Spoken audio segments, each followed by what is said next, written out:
আসসালামু আলাইকুম রহমতুল্লাহি ওবারাকাতুহু। আশা করি আল্লাহ পাকের অশেষ মেহেরবানিতে আপনারা সকলেই ভালো আছেন। এই আলোচনাটি নদী বা সমুদ্রে ডুবন্ত মানুষদের নিয়ে নয়। নদী ও সমুদ্রে ডুবন্ত মানুষগুলো যদি নেককার হয়ে থাকে, তাহলে মহান ও ক্ষমাশীল আল্লাহর ইচ্ছায় তারা শহীদের মর্যাদা পাবে। আমাদের আজকের আলোচনা হলো গুনাহে নিমজ্জিত ব্যক্তিদের নিয়ে, যারা প্রবৃত্তির তাড়না ও হারাম মজায় ডুবে আছে। তারা এমনভাবে হারাম মজা উপভোগে ডুবে আছে যেন তারা এই দুনিয়ায় চিরজীবন বেঁচে থাকবে। তারা ভুলে গেছে যে এই দুনিয়া ক্ষণস্থায়ী এবং এটা হলো পরীক্ষার স্থান। এরপরে রয়েছে হিসাব ও প্রতিদান, এবং আমাদেরকে বিশ্বজগতের স্রষ্টার সামনে দাঁড়াতে হবে আসমান ও জমিনের প্রবল প্রতাপশালী স্রষ্টার সামনে, যার ভয়াবহতার কারণে শিশুরা বৃদ্ধে পরিণত হবে। নিশ্চয় এটা ওই সকল বিভ্রান্ত লোকের প্রতি একটি সতর্কবার্তা যারা নিজেদের চেহারার ওপর ধ্বংস ও হতভাগ্যের নিদর্শন এঁকে দিয়েছে, কারণ তারা পাপ আর অবাধ্যতায় নিমজ্জিত। যেই পাপ ও অবাধ্যতা তাদের অন্তরকে অন্ধ করে দিয়েছে এবং তাদের বিবেচনাবোধ সংকীর্ণ করে দিয়েছে, তাদের থেকে নিয়ামত দূর করে দিয়েছে এবং আল্লাহর ক্রোধ অবধারিত করেছে। সাইদ বিন মুসাইয়াব রাদিয়াল্লাহু আনহু বলেন, আল্লাহর অনুগত বান্দারা নিজেদেরকে সবচেয়ে বেশি সম্মানিত করে, আর আল্লাহর অবাধ্য বান্দারা নিজেরাই নিজেদেরকে লাঞ্ছিত ও ঘৃণিত করে। এই আলোচনা ওই সকল লোকের প্রতি একটি সতর্কবার্তা, গুনাহ ও প্রবৃত্তির তাড়নায় ডুবে থাকা ব্যতীত যাদের জীবনের আর কোনো লক্ষ্য নেই। তারা যার মধ্যে রয়েছে তা নিয়েই তারা সন্তুষ্ট। তারা লাঞ্ছনা অবাধ্যতার মধ্যে জীবন অতিবাহিত করে। তুমি দেখবে তারা নিজেদের গুনাহ ও অপরাধের বিষয়টি মানুষের কাছে প্রকাশ করে বেড়ায়। তারা আল্লাহর আদেশ পালন করা থেকে বিমুখ থাকে। তাদের অনুভূতিতে রাসূল সাল্লাল্লাহু আলাইহি সাল্লামের এই বাণী অনুপস্থিত, কুল্লু উম্মতি মুআফান ইল্লাল মুজাহিরিন, আমার সকল উম্মতকেই ক্ষমা করা হবে, তবে যারা গুনাহের বিষয় প্রকাশ করে তাদেরকে ক্ষমা করা হবে না। আল্লাহ বলেন, ওয়ালাকাদ যারানা লিজাহান্নামা কাসীরাম মিনাল জিন্নি ওয়াল ইনসি লাহুম কুলুবুল লা ইয়াফকাহুনা বিহা ওয়া লাহুম আ'য়ুনুল লা ইবসিরুনা বিহা ওয়া লাহুম আযানুল লা ইয়াসমাউনা বিহা উলাইকা কাল আনআম বাল হুম আদল উলাইকা হুমুল গাফিলুন। আমি বহু জিন ও মানুষকে জাহান্নামের জন্য সৃষ্টি করেছি। তাদের হৃদয় রয়েছে কিন্তু তারা তা দিয়ে উপলব্ধি করে না। তাদের চক্ষু রয়েছে কিন্তু তারা তা দিয়ে দেখে না। তাদের কর্ণ রয়েছে কিন্তু তারা তা দিয়ে শোনে না। তারাই হলো পশুর ন্যায়, বরং তা অপেক্ষা অধিক বিভ্রান্ত। তারাই হলো গাফিল বা উদাসীন। নিশ্চয় এরাই হলো ডুবন্ত লোক। তাদের কোনো অনুভূতি নেই। তারা এমন পথে চলে যার শুরু হলো লজ্জা ও অপমান, আর শেষটা হলো বিধ্বংসী জাহান্নাম। আমরা এই সকল লোকের অবস্থা শোনার পূর্বে ওই সকল লোকের উদ্দেশ্যে কিছু কথা বলবো যারা মুক্তির ন্যায় আরোহণ করেছে। এসো আমরা ওই সকল ডুবন্ত লোকের সাহায্যে এগিয়ে যাই, কারণ তারা একটি দয়ালু হৃদয়ের বড়ই মুখাপেক্ষী। রাসূল সাল্লাল্লাহু আলাইহি সাল্লাম বলেছেন, আর রাহিমুনা ইয়ারহামুহুমুর রাহমাহ, দয়ালুদের প্রতি দয়াময় আল্লাহর দয়া করেন। তারা একটু উত্তম কথার বড়ই মুখাপেক্ষী, আর উত্তম কথা হলো সাদাকা। যেমন হাদিসে এসেছে, আল কালিমাতুত তাইয়্যিবাতুস সাদাকা, উত্তম কথা হলো সাদাকা। তারা একটু আন্তরিক হাসির মুখাপেক্ষী। তোমার ভাইয়ের সামনে তোমার মুচকি হাসিটিও সাদাকা। হাদিসে এসেছে, তাবাসসুমুকা ফি ওয়াজহি আখিকা লাকা সাদাকাতুন, তোমার ভাইয়ের সামনে তোমার মুচকি হাসি সাদাকা। আল্লাহ তাআলা বলেন, ফাবিমা রাহমাতিম মিনাল্লাহি লিনতা লাহুম ওয়ালাউ কুনতা ফাজ্জান গালিযাল কলবি লানফাদ্দু মিন হাওলিক ফাআফু আনহুম ওয়াস্তাগফির লাহুম ওয়াশাওবিরহুম ফিল আমর ফাইজা আযামতা ফাতাওয়াক্কাল আলাল্লাহ ইন্নাল্লাহা ইউহিব্বুল মুতাওয়াক্কিলিন। সুতরাং আল্লাহর পরম অনুগ্রহ যে তুমি তাদের উপর দয়াদ্র রয়েছ। যদি তুমি রুদ্র মেজাজ ও কঠিন হৃদয়ের হতে, তবে অবশ্যই তারা তোমার পাশ থেকে সরে যেত। সুতরাং তাদের দোষ ক্ষমা করো এবং আল্লাহর কাছে তাদের গুনাহের জন্য ক্ষমা চাও, আর কাজকর্মে তাদের সঙ্গে পরামর্শ করো। অতঃপর যখন কোনো ব্যাপারে সংকল্পবদ্ধ হও, তখন আল্লাহরই প্রতি ভরসা করো। নিশ্চয় আল্লাহ ভরসাকারীদেরকে পছন্দ করেন। এবার আসুন আমরা গুনাহে ডুবন্ত লোকদের অবস্থা শুনি। ডুবন্ত লোকদের অবস্থা হলো তাদের রাত দিন সমান। তারা মনে করে যে তাদের সকল সুখ ও সফলতা হারাম স্বাদ উপভোগ করা, প্রবৃত্তির পূজায় ডুবে থাকা আর উদ্ভ্রান্ত হয়ে ঘুরে বেড়ানোর মাঝে নিহিত। আল্লাহ বলেন, ইস্তাহওয়াজা আলাইহিমুশ শাইতানু ফাআনসাহুম যিকরাল্লাহ উলাইকা হিজবুশ শাইতান আলা ইন্না হিজবাশ শাইতানি হুমুল খাসিরুন। শয়তান ওদের ওপর চেপে বসেছে এবং তাদেরকে আল্লাহর জিকির ভুলিয়ে দিয়েছে। এরাই শয়তানের দল। জেনে রাখো, নিশ্চয় শয়তানের দল ক্ষতিগ্রস্ত। তারা ফজরের পূর্বে প্লেন ধরার জন্য, ভ্রমণ করার জন্য জাগ্রত হতে পারে, কিন্তু তারা ফজরের সালাতের জন্য জাগ্রত হতে পারে না। অথচ ফজরের সালাত আদায় না করা মুনাফিকের আলামত। তাদেরকে দেখবে খেলার সময় বলের পেছনে দীর্ঘ সময় ছুটছে, এতে তাদের কোনো কষ্ট হয় না, কিন্তু সালাত আদায় করার সময় তাদের শক্তি শেষ হয়ে যায়। দুর্বলতার কারণে তারা সালাত ছেড়ে দেয়, অথচ মসজিদ তাদের থেকে সামান্য কয়েক কদম দূরে মাত্র। আল্লাহ তাআলা মুহাম্মদ সাল্লাল্লাহু আলাইহি সাল্লাম ও তার সাথীদের ব্যাপারে বলেন, মুহাম্মাদুর রাসূলুল্লাহ ওয়াল্লাযীনা মাআহু আশিদ্দাউ আলাল কুফফারি রুহামাউ বাইনাহুম তারাহুম রুকআন সুজদান ইয়াবতাগুনা ফাদলাম মিনাল্লাহ ওয়া রিদওয়ানান সীমাহুম ফি ওয়ুজুহিহিম মিন আসারিস সুজুদ। মুহাম্মদ আল্লাহর রাসূল এবং তার সাথে যারা আছে তারা কাফিরদের প্রতি অত্যন্ত কঠোর, পরস্পরের প্রতি সদয়। তুমি তাদেরকে রুকুকারী সিজদাকারী অবস্থায় দেখতে পাবে। তারা আল্লাহর করুণা ও সন্তুষ্টি অনুসন্ধান করে। তাদের আলামত হচ্ছে তাদের চেহারায় সিজদার চিহ্ন থাকে। রাসূল সাল্লাল্লাহু আলাইহি সাল্লাম বলেন, তোমরা নিজেদের সাধ্যানুযায়ী আমলের ভার বহন করো, আর জেনে রাখো তোমাদের সর্বোত্তম আমল হলো সালাত। তুমি যথাযথভাবে সালাতের উপর আমল করে যতটা আল্লাহর নৈকট্য অর্জন করতে পারবে, অন্য কোনোভাবে তা পারবে না। জেনে রাখো, সালাতকে এজন্য সালাত হিসেবে নামকরণ করা হয়েছে, কারণ যারা যথাযথভাবে সালাত আদায় করবে, সালাত তাদেরকে জান্নাতে পৌঁছে দেবে। আর যারা সালাত তরক করবে, সালাতের ব্যাপারে শৈথিল্য প্রদর্শন করবে, সালাত তাদেরকে জাহান্নামে পৌঁছে দেবে। সুতরাং তুমি কোন পথে চলতে চাও?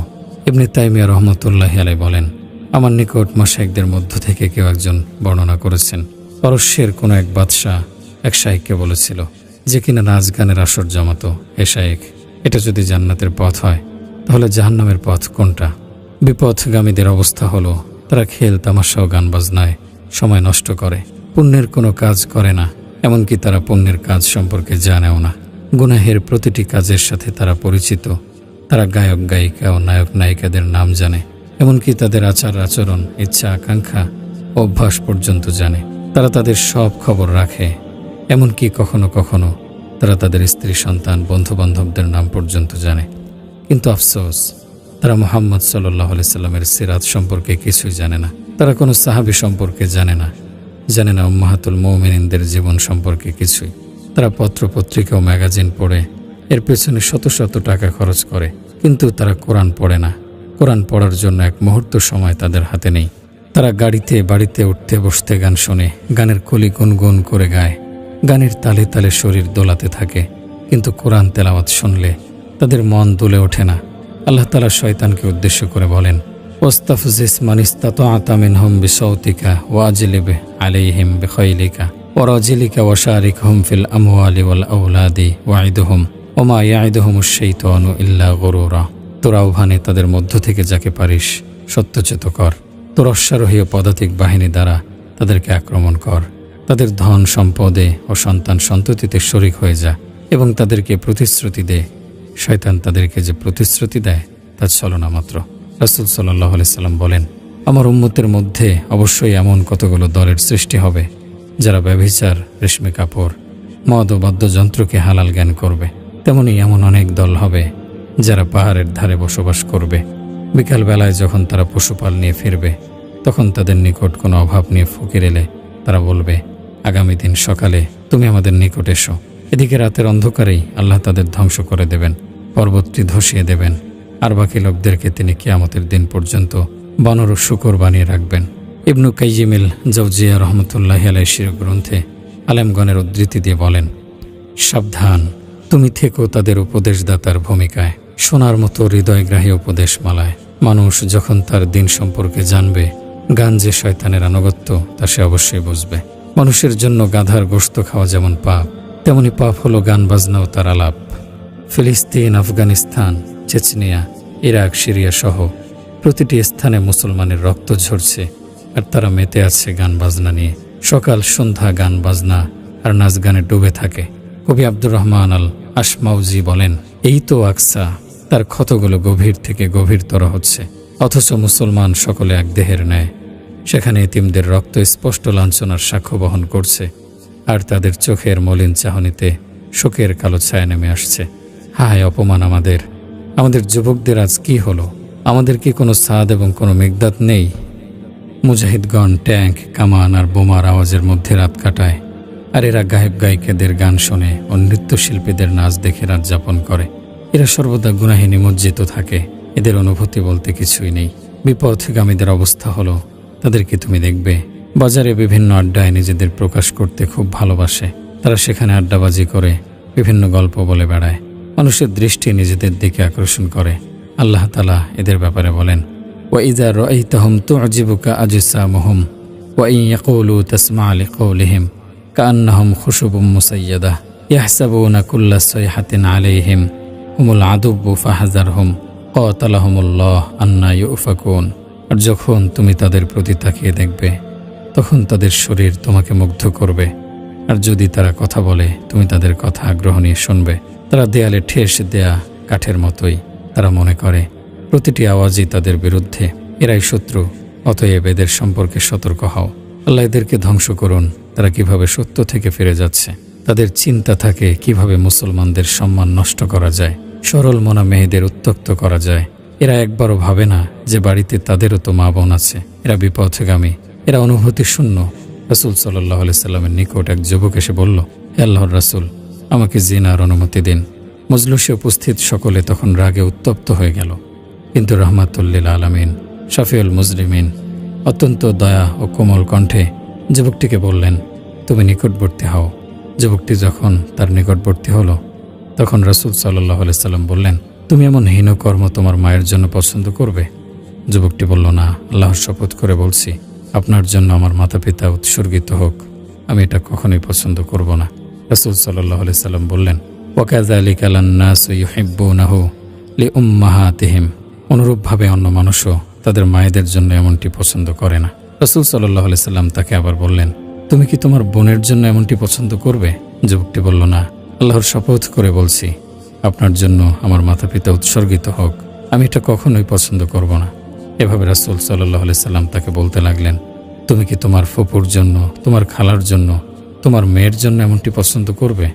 আর যুবকটি বলতে লাগলো, না, আল্লাহর শপথ করে বলছি, আল্লাহ তাআলা আমাকে আপনার জন্য উৎসর্গ করুন, আমি এটা কখনোই পছন্দ করব না।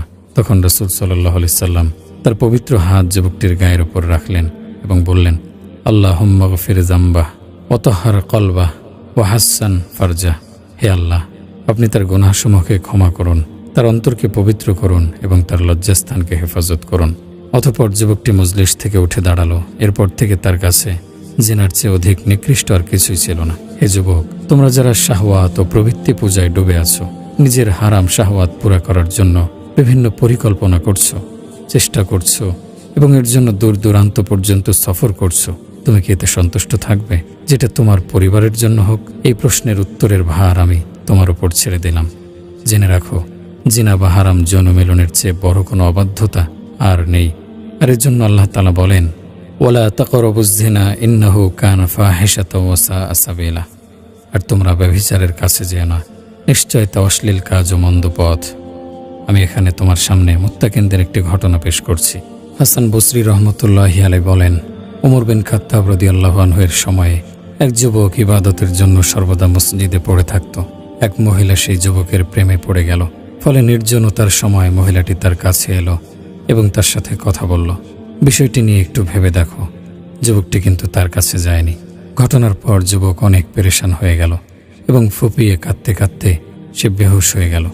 তখন তার চাচা এসে তাকে বাড়িতে নিয়ে গেল। অতঃপর যখন তার জ্ঞান ফিরল, তখন বলল, চাচা, আপনি ওমর রাদিয়াল্লাহু আনহুর নিকটে যান এবং তাকে আমার সালাম দিয়ে বলুন যে আল্লাহর সামনে দাঁড়ানোকে ভয় করে, তার প্রতিদান কি হবে। ছেলেটির চাচা ওমর রাদিয়াল্লাহু আনহুর নিকটে গিয়ে এই সংবাদ তাকে দিল। ওমর রাদিয়াল্লাহু আনহু তখন যুবকটির কাছে এলেন। ছেলেটি যখন তাকে দেখল, তখন দীর্ঘশ্বাস টেনে কাঁদতে কাঁদতে মারা গেল। ওমর রাদিয়াল্লাহু আনহু তার পাশে দাঁড়িয়ে বললেন, ওয়ালিমান খাফা মাকামা রাব্বিহি জান্নাতান ফাবিআইয়ি আলাই রাব্বিকুমা তুকাজ্জিবান। যে ব্যক্তি তার প্রতিপালকের সামনে দাঁড়ানোকে ভয় করে, তার জন্য রয়েছে 2টি জান্নাত। সুতরাং তোমরা তোমাদের রবের কোন কোন নিয়ামতকে অস্বীকার করবে? আল্লাহর শপথ করে বলছি, আমি এই যুবককে ওই 7 শ্রেণীর লোকের অন্তর্ভুক্ত মনে করি, যাদেরকে আল্লাহ তাআলা কিয়ামতের দিন নিজের ছায়া দান করবেন। তার ছায়া ব্যতীত সেদিন আর কোনো ছায়া থাকবে না। সেই 7 শ্রেণীর লোকের মধ্যে এক শ্রেণী হলো এমন লোক, এমন যুবক যাকে এক সুন্দরী রমণী ডেকেছিল, আর সে বলেছিল, আমি আল্লাহকে ভয় করি। হে গুনাহ ও অবাধ্যতায় নিমজ্জিত যুবক, হে সীমাহীন অবাধ্য ও বেয়াড়া স্বভাবের যুবক, মুত্তাকি যুবকরা তো লাভবান হয়ে গেল, আর তুমি তো ক্ষতিগ্রস্তদের দলে রয়ে গেলে। ওলিমান খাফা মাকামা রাব্বিহি জান্নাতান, যে ব্যক্তি তার প্রতিপালকের সামনে দাঁড়ানোকে ভয় করে তার জন্য রয়েছে 2টি জান্নাত। বিপথগামী লোকদের আর একটা অবস্থা হলো পাপ, অবাধ্যতা ও গুনাহের কাজগুলো তাদের অভ্যাসে পরিণত হয় এবং এটা তাদের নিকট একটা স্বাভাবিক বিষয় মনে হয়। তারা চরম অবাধ্যতায় ডুবে থাকে। আল্লাহ তাআলা এদের ব্যাপারে বলেন, আউকা যুলুমাতিন ফি বাহরিল লুজ্জিয়্যি ইয়াগশাহু মাওজুম মিন ফাওকিহি মাওজুম মিন ফাওকিহি সাহাব যুলুমাতুম বা'দুহা ফাওকা বা'দিন ইযা আখরাজা ইয়াদাহু লাম ইয়াকাদ ইয়ারাহা ওয়া মান লাম ইয়াজআলিল্লাহু লাহু নূরান ফামা লাহু মিন নূর। অথবা কাফিরদের অবস্থা বিশাল গভীর সমুদ্রে গভীর অন্ধকারের ন্যায়, যাকে আচ্ছন্ন করে রেখেছে ঢেউয়ের ওপরে ঢেউ, তার উপরে মেঘ, একের পর এক অন্ধকারের স্তর। কেউ হাত বের করলে সে তা একেবারেই দেখতে পায় না। আল্লাহ যাকে আলো দান করেন না তার জন্য কোনো আলো নেই। তারা অনিরাপদ ও অবিশ্বস্তভাবে জীবনযাপন করে। তাদের মনে কোনো ধরনের প্রশান্তি ও স্থিরতা থাকে না। তারা অস্থির ও অশান্তিতে জীবনযাপন করে। বরং তুমি বলতে পারো তাদের এই বেঁচে থাকার মধ্যে কোনো জীবনী শক্তি বাকি থাকে না। আসলে ঈমানবিহীন বেঁচে থাকাকে কি জীবন বলা যায়?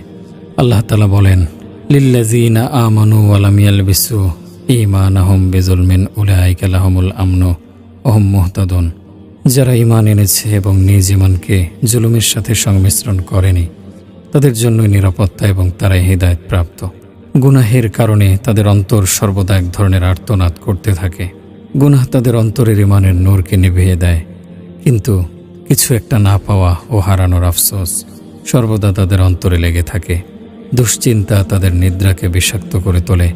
তারা সর্বদা পাপ ও গুনাহের অতল সাগরে ডুবে থাকতে চায়।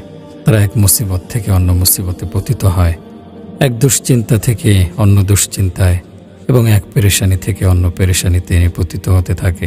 তাদের এই দুশ্চিন্তা ও পেরেশানি তওবার জন্য নয় এবং নয় আল্লাহকে স্মরণ করার জন্য। আল্লাহ তাআলা সত্য বলেছেন, ওমান আ'রাদা আন যিকরি ফাইন্না লাহু মাঈশাতান দানকা ওয়া নাহশুরুহু ইয়াওমাল কিয়ামাতি আ'মা ক্বালা রাব্বি লিমা হাশারতানি আ'মা ওয়া ক্বাদ কুনতু বাসীরা। আর যে আমার স্মরণ থেকে মুখ ফিরিয়ে নেবে তার জীবিকা হবে সংকীর্ণ, আর তাকে কিয়ামতের দিন উত্থিত করব অন্ধ অবস্থায়। সে বলবে, হে আমার রব, কেন আপনি আমাকে অন্ধ অবস্থায় উঠালেন, অথচ আমি তো ছিলাম চক্ষুমান। তাদের এই পথভ্রষ্টতা, অবাধ্যতার কারণে সেদিনও তারা আল্লাহ তাআলার সাথে বিতণ্ডায় লিপ্ত হবে। তারা বলবে, ক্বালা রাব্বি লিমা হাশারতানি আ'মা ওয়া ক্বাদ কুনতু বাসীরা ক্বালা কাযালিকা আতাতকা আয়াতুনা ফানাসিতাহা ওয়া কাযালিকাল ইয়াওমা তুনসা ওয়া কাযালিকা নাজজি মান আসরাফা ওয়া লাম ইউমিন বিআয়াতি রাব্বিহি ওয়া লা'যাবুল আখিরাতি আশাদ্দু ওয়া আবকা। সে বলবে, হে আমার রব, কেন আপনি আমাকে অন্ধ অবস্থায় উঠালেন, অথচ আমি তো ছিলাম দৃষ্টিশক্তি সম্পন্ন। তিনি বলবেন, এমনিভাবেই তোমার নিকট আমার নিদর্শনাবলী এসেছিল, কিন্তু তুমি তা ভুলে গিয়েছিলে এবং সেভাবে আজ তোমাকে ভুলে যাওয়া হলো। আর এভাবে আমি প্রতিফল দান করি তাকে যে বাড়াবাড়ি করে এবং তার রবের নিদর্শনাবলীতে ঈমান না আনে। আর আখিরাতের আযাব তো অবশ্যই কঠোরতর ও অধিকতর স্থায়ী। তারা তো গুনাহে ডুবে আছে, তবুও তারা তাওবার চিন্তা করে না এবং অন্তরে লজ্জা অনুভব করে না। তাদের অন্তরে যেন মোহর মেরে দেয়া হয়েছে। তারা বিভিন্ন নসিহা শোনে, কিন্তু এর থেকে তারা উপদেশ গ্রহণ করে না। তারা মৃতদেহ দাফন করে, কিন্তু নিজেরা সতর্ক হয় না। হক দেখেও জেনেও তা গ্রহণ করে না। তাদেরকে সত্য পথের দিকে আহ্বান করা হয়, কিন্তু তারা সে আহ্বানে সাড়া দেয় না। আমরা তাদেরকে আল্লাহ তাআলার এই বাণী শোনাবো। আল্লাহ তাআলা বলেন, ইয়া কওমানা আজিবু দাঈয়াল্লাহি ওয়া আমিনু বিহি ইয়াগফির লাকুম মিন যুনুবিকুম ওয়া ইউজিরকুম মিন আযাবিন আলীম ওয়া মান লা ইউজিবু দাঈয়াল্লাহি ফালাইসা বিমুজিজিন ফিল আরদি ওয়া লাইসা লাহু মিন দুনিহি আউলিয়া উলাইকা ফি দালালিম মুবিন। হে আমাদের সম্প্রদায়, আল্লাহর দিকে আহ্বানকারীর সাড়া দাও এবং তার প্রতি ঈমান আনো। আল্লাহ তোমাদের গুনাহ মাফ করে দেবেন আর তোমাদেরকে যন্ত্রণাদায়ক আযাব থেকে রক্ষা করবেন। আর যে আল্লাহর দিকে আহ্বানকারীর ডাকে সাড়া দেবে না, সে জমিনে তাকে অপারগকারী নয়, আর আল্লাহ ছাড়া তার কোনো অভিভাবক নেই। এরা স্পষ্ট বিভ্রান্তির মধ্যে রয়েছে। এখানে বিপথগামীদের কিছু অবস্থা বর্ণনা করলাম। এবার আমরা বিপথগামীদের কিছু ঘটনা শুনব। তাদের অবস্থা হলো, তাদের কোনো এক সাথী যখন তাওবা করে মুক্তির নৌকায় আরোহণ করে, তখনই তারা তার বিরুদ্ধে প্রচার যুদ্ধ শুরু করে। তারা তাদের অপবাদের তীর তার দিকে নিক্ষেপ শুরু করে। তার ভুল ত্রুটি ও পদস্খলনের বিষয়গুলো প্রচার করতে থাকে। তাদের একজন বলে, এভাবে সে বেশি দিন থাকতে পারবে না, অচিরেই পূর্বের অবস্থায় ফিরে আসবে। অপরজন বলে, কয়েকদিন বা কয়েক সপ্তাহ পরই সে আবার পূর্বের অবস্থায় ফিরে আসবে। অপর আরেকজন তাকে নসিহত করে বলে, তুমি তো ভালোই ছিলে, তাহলে হঠাৎ করে এমন পরিবর্তন যে? সুবহানাল্লাহ, সালাত আদায় করে না, রোজা রাখে না, আল্লাহর বিধিনিষেধগুলো মানে না, সর্বদা গুনাহ ও অবাধ্যতার সমুদ্রে ডুবে থাকে, অথচ সে বলে কি তুমি তো ভালোই ছিলে। কিসের ভালো এটা? আল্লাহ তাআলা বলেন, ওমান ইয়াশু আন যিকরির রহমানি নুকাইয়িদ লাহু শাইতানান ফাহুয়া লাহু করিন ওয়া ইন্নাহুম লায়াসুদ্দুনাহুম আনিস সাবিলি ওয়া ইয়াহসাবুনা আন্নাহুম মুহতাদুন হাত্তা ইযা জাআনা ক্বালা ইয়া লাইতা বাইনি ওয়া বাইনাকা বু'দাল মাশরিকাইনি ফাবিসাল করিন ওয়া লা ইয়ানফা'কুমুল ইয়াওমা ইয যালামতুম আন্নাকুম ফিল আযাবি মুশতারিকুন আফা আনতা তুসমি'উস সুম্মা আও তাহদিল উমিয়া ওয়া মান কানা ফি দালালিম মুবিন فإنما نذهبن بك فإنا منهم منتقمون أو نرينك الذي وعدناهم فإنا عليهم مقتدرون فاستمسك بالذي أوحي إليك إنك على صراط مستقيم وإنه لذكر لك ولقومك وسوف تسألون। আর যে পরম করুণাময়ের জিকির থেকে বিমুখ থাকে, আমি তার জন্য এক শয়তানকে নিয়োজিত করি, ফলে সে হয়ে যায় তার সঙ্গী। আর নিশ্চয় তারাই শয়তান মানুষদেরকে আল্লাহর পথ থেকে বাধা দেয়, অথচ মানুষ মনে করে তারা হেদায়েত প্রাপ্ত। অবশেষে যখন সে আমার নিকট আসবে, তখন সে তার শয়তান সঙ্গীকে উদ্দেশ্য করে বলবে, হায়, আমারও তোমার মধ্যে যদি পূর্ব পশ্চিমের ব্যবধান থাকত, সুতরাং কতই না নিকৃষ্ট সে সঙ্গী। আর আজ তা তোমাদের এই অনুতাপ তোমাদের কোনো উপকারে আসবে না, যেহেতু তোমরা জুলুম করেছিলে। নিশ্চয় তোমরা আযাবে পরস্পর অংশীদার হয়ে থাকবে। তুমি কি বধিরকে শোনাতে পারবে অথবা হেদায়েত করতে পারবে অন্ধকে, এবং তাকে যে স্পষ্ট পথভ্রষ্টতায় রয়েছে? অতঃপর যদি আমি তোমাকে নিয়ে যাই, তবে নিশ্চয় আমি তাদের থেকে প্রতিশোধ গ্রহণ করব, অথবা আমি তাদের যে শাস্তির ওয়াদা দিয়েছি তা যদি তোমাকে প্রত্যক্ষ করাই, তবে নিশ্চয় আমি তাদের উপর পূর্ণ ক্ষমতাবান থাকব। অতএব তোমার প্রতি যা ওহী করা হয়েছে তাকে তুমি সুদৃঢ়ভাবে ধারণ করো। নিশ্চয় তুমি সরল পথের ওপর রয়েছ। নিশ্চয় এ কোরআন তোমার জন্য এবং তোমার কওমের জন্য উপদেশ, আর অচিরেই তোমাদেরকে জিজ্ঞাসা করা হবে। পথভ্রষ্টদের অবস্থা এমনই হয়ে থাকে, তারা একাকী গুনাহের অতল সাগরে ডুব দিতে চায় না। তুমি যদি তাদেরকে উদ্ধার করতে চাও, তাহলে সে তোমাকেও তাদের সাথে ডুবিয়ে দিতে চাইবে। যেমনইভাবে বলা হয়ে থাকে, জিনাকারী নারী কামনা করে, পৃথিবীর সকল নারী যদি তার মতো জিনাকারিণী হয়ে যেত। তাদের বিষয়টা সত্যি আশ্চর্যজনক। তাদের কোনো সাথী সৎপথে চললে, হেদায়েতের ওপর অটল থাকলে খুশি হওয়ার পরিবর্তে তারা পরিকল্পনা করতে থাকে যে কিভাবে তাকে অবাধ্যতা ও গুনাহের সমুদ্র তীরে টেনে আনা যায়। আমি এক যুবকের তাওবার ঘটনা জানি, যে পুণ্যের ওপর অটল থেকে মুক্তির নৌকায় আরোহণ করেছে। সে নিয়মিত সালাত আদায় শুরু করে এবং কোরআন মুখস্থ করতে শুরু করে। সে তার গুনাহ ও অবাধ্যতায় নিমজ্জিত বন্ধুদেরকে হেদায়েতের পথে নিয়ে আসার চেষ্টা করে এবং তাদেরকে সৎপথে ফিরে আসার নসিহত করতে থাকে। সে কামনা করে তার সকল বন্ধু যেন তার সাথে তাওবা ও মুক্তির নৌকায় আরোহণ করে এবং তারা সকলে মিলে সৎপথে ফিরে আসার কাফেলায় যুক্ত হয়ে যায়। এই উদ্দেশ্যে সে তার বন্ধুদের সাথে সাক্ষাৎ করে। হায়, যদি সে এই সাক্ষাৎ না করত! নতুন পথের পথিক যারা সবেমাত্র তাওবা করেছ এবং হেদায়েতের পথে ইস্তেকামতের সাথে চলতে শুরু করেছে, তাদেরকে বলছি, তুমি একাকী তোমার পুরনো বন্ধুদের সাথে সাক্ষাৎ করতে যাবে না। তাদেরকে যদি হেদায়েতের পথে আনতেই চাও, তাহলে তোমার সাথে নিক্কার অভিজ্ঞ কাউকে নিয়ে যাও, কারণ জামাতবদ্ধ কম শক্তিশালীরাও সাহসী শক্তিশালী বীর যোদ্ধাকে পরাজিত করে দেয়। বন্ধুদের হেদায়েতের দাওয়াতের জন্য যুবকটি তাদের সাথে সাক্ষাৎ করল। তখন চারপাশ থেকে সকলে মিলে তার উপর বিতণ্ডার তীর নিক্ষেপ করতে শুরু করলো। তারা সকলে তাকে বলতে লাগলো, তুমি কি অমুক অমুক দিনকে ভুলে গেছো? তাদের আওয়াজ অনেক উঁচু হতে লাগলো। তারা তাকে নিয়ে হাসাহাসি করতে শুরু করে। বন্ধুরা তার পুরনো ক্ষতে যেন মরিচের ছিটে দেয়। বিরক্ত হয়ে সে তাদের কাছ থেকে উঠে চলে আসে। তারা তার অন্তরে চাপা পড়া অনেক বিষয়কে নাড়া দিয়ে ওপরে উঠিয়ে দিল। কয়েকদিন পর তারা যুবকটির নিকট এলো এবং কাছের একটি বিপণন কেন্দ্র থেকে একটি গাড়ি কেনার জন্য তাকে সঙ্গে করে নেয়ার প্রস্তাব করলো। আমরা এমন একজনকে আমাদের সাথে সফরে নিয়ে যেতে চাই যে আমাদেরকে আল্লাহর কথা স্মরণ করিয়ে দেবে এবং আমাদের সালাতের ইমামতি করবে, আমাদেরকে জামা ও কসরের বিধান শেখাবে। তাদের এমন প্রস্তাবে সে তাদের সাথে সফরে বের হওয়ার জন্য উদ্বুদ্ধ হয় এবং তাদের সাথে বের হয়। হায়, সে যদি তাদের সাথে না বের হতো।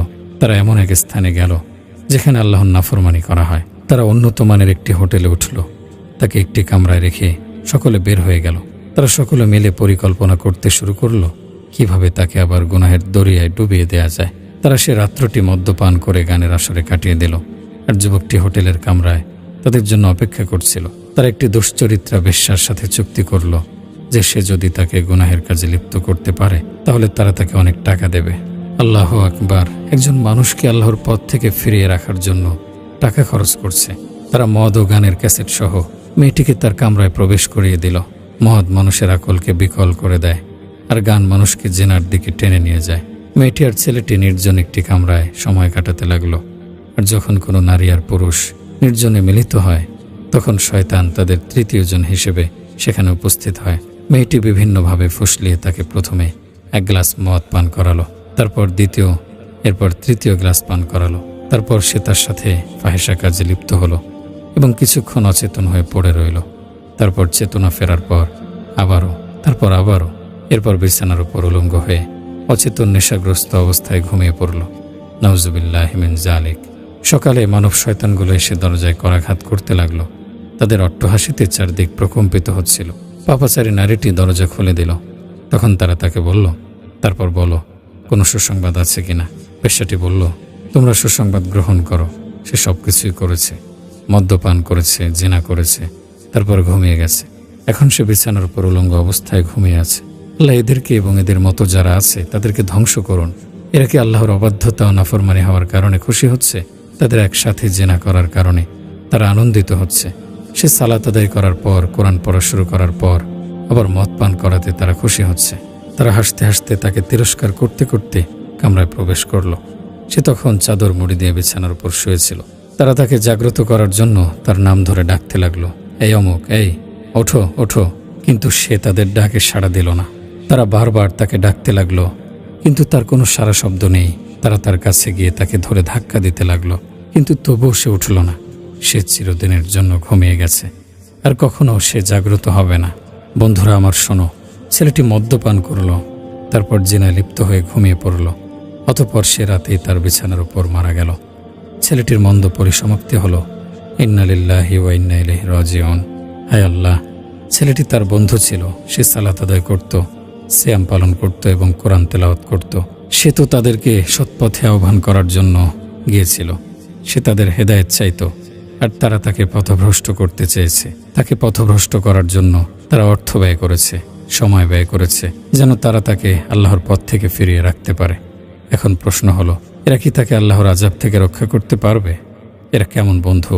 আল্লাহ সত্য বলেছেন, ওয়ায়াউমা ইয়া'আদ্দু যালিমু আলা ইয়াদাইহি ইয়াকুলু ইয়া লাইতানি ইত্তাখাযতু মা'আর রাসূলি সাবিলা ইয়া ওয়াইলাতা লাইতানি লামাত্তাখিয ফুলানান খলিলা লাকাদ আদাল্লানি আনিয যিকরি বা'দা ইয জাআনি ওয়া কানা আশ-শাইতানু লিল ইনসানি খাযুলা। আর সেদিন জালিম নিজের হাত দুটো কামড়ে বলবে, হায়, আমি যদি রাসূলের সাথে কোনো পথ অবলম্বন করতাম। হায় আমার দুর্ভোগ! আমি যদি অমুককে বন্ধুরূপে গ্রহণ না করতাম। অবশ্যই সে তো তোমাকে উপদেশবাণী থেকে বিভ্রান্ত করেছিল। আমার কাছে তা আসার পর। আর শয়তান তো মানুষের জন্য চরম প্রতারক। তুমি কোনো ফাসেককে বন্ধু বানিও না, তার থেকে সর্বদা দূরত্ব বজায় রাখবে। কত ফাসেক যে আল্লাহর আনুগত বান্দাকে ধ্বংস করেছে। তার সাথে বন্ধুত্ব করার পর বিপথগামীদের অবস্থা এমনই। তুমি তাদেরকে উদ্ধার করতে চাইবে, আর তারা তোমাকে ডুবিয়ে দেওয়ার জন্য পরিকল্পনা করবে, কারণ তারা তো ডুবন্ত। আল্লাহ বলেন, ফাযারহুম ফি গমরাতিহিম হাত্তা হিন আয়াহসাবুনা আন্নামা নুমিদ্দুহুম বিহি মিন মালিন ওয়া বানিন নুসারিউ লাহুম ফিল খায়রাত বাল লা ইয়াশউরুন। সুতরাং কিছু সময়ের জন্য তাদেরকে সেও বিভ্রান্তিতে থাকতে দাও। তারা কি মনে করছে যে ধন সম্পদ ও সন্তান সন্ততি থেকে যা আমি তাদেরকে দেই, এর দ্বারা কি তাদের কল্যাণ ত্বরান্বিত করছি? না, তারা বোঝে না। অন্য আয়াতে আল্লাহ বলেন, আফারাআইতা ইম্মাত্তা'নাহুম সিনিন সুম্মা জাআহুম মা কানু ইউআদুন মা আগনা আনহুম মা কানু ইউমাত্তাউন। তুমি কি লক্ষ্য করেছো, আমি যদি তাদেরকে দীর্ঘকাল ভোগবিলাসের সুযোগ দিতাম, অতঃপর তাদেরকে যে বিষয়ে ওয়াদা করা হয়েছে তা তাদের নিকট এসে পড়ত, তখন যা তাদের ভোগবিলাসের জন্য দেয়া হয়েছিল তা তাদের কোনোই কাজে আসতো না। রাসূল সাল্লাল্লাহু আলাইহি সাল্লাম বলেন, নিশ্চয় মানুষের মধ্যে এমন মানুষ রয়েছে যারা কল্যাণের চাবিকাঠি এবং অকল্যাণ বন্ধকারী, আবার মানুষের মধ্যে এমন মানুষও রয়েছে যারা অকল্যাণের চাবিকাঠি এবং কল্যাণ বন্ধকারী। সুতরাং সুসংবাদ তাদের জন্য যাদের হাতকে আল্লাহ তাআলা কল্যাণের চাবিকাঠি বানিয়েছেন, আর ধ্বংস তাদের জন্য যাদের হাত আল্লাহ তাআলা অকল্যাণ করান। হাদিসটি ইবনে মাজাতে এসেছে। শাইখ আলবানী রহমতুল্লাহি আলাইহি হাদিসটিকে হাসান বলেছেন। গুনাহ তাদের কি পরিণতি করবে? আল্লাহ তাআলা বলেন, আওয়ালাম ইয়াসিরু ফিল আরদি ফায়ানজুরু কাইফা কানা আকিবাতুল লাযিনা কানু মিন ক্বাবলিহিম কানু হুম আশাদ্দা মিনহুম কুওয়াতান ওয়া আসারান ফিল আরদি ফাআখাযাহুমুল্লাহু বিযুনুবিহিম ওয়া মা কানা লাহুম মিনাল্লাহি মিন ওয়াক যালিকা বিআন্নাহুম কানাত তা'তিহিম রুসুলুহুম বিল বায়্যিনাতি ফাকাফারু ফাআখাযাহুমুল্লাহ ইন্নাহু কাওয়িয়্যুন শাদীদুল ইকাব। এরা কি জমিনে বিচরণ করে না? তাহলে দেখত তাদের পূর্বে যারা ছিল তাদের পরিণতি কেমন হয়েছিল। তারা এদের তুলনায় জমিনে শক্তিমত্তা ও প্রভাব বিস্তারে প্রবলতর ছিল। অতঃপর আল্লাহ তাদের পাকড়াও করলেন তাদের পাপাচারের কারণে, আর তাদের জন্য ছিল না আল্লাহর পক্ষ থেকে কোনো রক্ষাকারী। এটাই জন্য যে রাসূলগণ তাদের কাছে স্পষ্ট নিদর্শন নিয়ে এসেছিল, কিন্তু তারা তাদেরকে প্রত্যাখ্যান করেছিল। তখন আল্লাহ তাদেরকে পাকড়াও করেছিলেন। তিনি প্রবল শক্তিধর, শাস্তিদানে কঠোর। ভাই শোনো, পাপ পঙ্কিলতার অবাধ্যতা কি করতে পারে? এই পাপ পঙ্কিলতার অবাধ্যতার কারণে যে পৃথিবীর কত ব্যক্তি, জাতি আর জনগোষ্ঠী ধ্বংস হয়েছে তার কি কোনো হিসেব আছে? দুনিয়া ও আখিরাতে যত অকল্যাণ হয় বা হবে তার সবকিছুই গুনাহ ও অবাধ্যতার কারণে হয়ে থাকে। আল্লাহ তাআলা বলেন, আওয়ালাম্মা আসাবাতকুম মুসিবাতুন ক্বাদ আসাবতুম মিসলাইহা কুলতুম আন্না হাযা কুল হুয়া মিন ইনদি আনফুসিকুম ইন্নাল্লাহা আলা কুল্লি শাইইন কাদির। যখন তোমাদের উপর একটি মুসিবত এসে পৌঁছালো অথচ তোমরা তার পূর্বেই দ্বিগুণ কষ্টে পৌঁছে গিয়েছ, তখন কি তোমরা বলবে এটা কোথা থেকে এলো? তাহলে বলে দাও, এ কষ্ট তোমাদের উপর পৌঁছেছে তোমাদেরই পক্ষ থেকে। নিশ্চয়ই আল্লাহ প্রত্যেক বিষয়ের উপর ক্ষমতাশীল। কোন জিনিসের কারণে ইবলিস বিতাড়িত অভিশপ্ত হলো? ফেরেশতাদের সর্দার থেকে শয়তানের সর্দার হলো, রহমত প্রাপ্ত থেকে অভিশপ্ত হলো, মুমিন থেকে কাফের হলো, আল্লাহর প্রিয় বান্দা থেকে সবচেয়ে ঘৃণিত ব্যক্তিতে পরিণত হলো। সে এত ইবাদত বন্দেগীর পরও ফাসেক ফুজ্জারদের সর্দার হলো। সে তার সারা জীবনের ইবাদতের বিনিময়ে এই সর্দারি গ্রহণ করল। আল্লাহ তাআলা শয়তানকে বলেন, ক্বালা খরুজু মিনহা মাযউমান মাদহুরা লামান তাবিআকা মিনহুম লাআমলান্না জাহান্নামা মিনকুম আজমাইন। তিনি বললেন, তুই এখান থেকে অপমানিত লাঞ্ছিত অবস্থায় বের হয়ে যা। তাদের বনি আদমদের মধ্যে যারা তোর অনুসরণ করবে নিশ্চয়ই আমি তোদের সকলের দ্বারা জাহান্নাম পূর্ণ করব। আল্লাহ আমাদের শয়তানের ধোঁকা থেকে সাবধান থাকতে বলেছেন। আল্লাহ বলেন, ইয়া বানি আদম লা ইয়াফতিনান্নাকুমুশ শাইতানু কামা আখরাজা আবাওয়াইকুম মিনাল জান্নাতি ইয়ানজিউ আনহুমা লিবাসাহুমা লিউরিয়াহুমা সাওআতিহিমা ইন্নাহু ইয়ারাকুম হুয়া ওয়া কাবিলুহু মিন হাইসু লা তারাউনাহুম ইন্না জাআলনা শায়াতিনা আউলিয়া লিল্লাযিনা লা ইউমিনুন।